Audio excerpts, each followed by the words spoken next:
ചെയ്യാമെന്നൊരു തീരുമാനം? വേറൊരു ചോയ്സ് ഞങ്ങൾ എടുത്തിട്ടില്ല. ബിന്ദു ചേച്ചി മതി ആദ്യമേ ഞങ്ങൾ തീരുമാനിച്ചത്.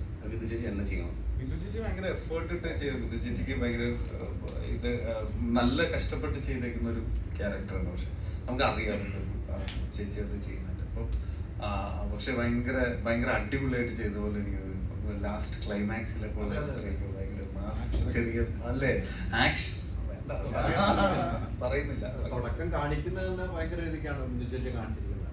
ക്ലൈമാക്സിലേക്ക് എത്തുമ്പോൾ വലിയ ഒരു പെർഫോമൻസ് ആണ് കാഴ്ചവെച്ചിരിക്കുന്നത്. സാറേ, ഇതിന്റെ പോസ്റ്റ് പ്രൊഡക്ഷൻ വർക്ക് എത്ര അടുത്തുണ്ട്? കാരണം ഇതിനകത്ത് പറഞ്ഞ CGI ഷോട്ട്സ് ഒക്കെ ടോപ്പ് ക്ലാസ് ആയിട്ട് ഫീൽ ചെയ്ത്. കാരണം എല്ലാ സീനിലും ഒരു സീനിൽ പോയി നമുക്ക് അങ്ങനെ ഇതായിട്ട് തോന്നിയില്ല. കാരണം VFX ഒക്കെ ടോപ്പ് ആയിരുന്നു. എത്ര നാളെടുത്തു ഇത് പോസ്റ്റ് പ്രൊഡക്ഷൻ വർക്ക്?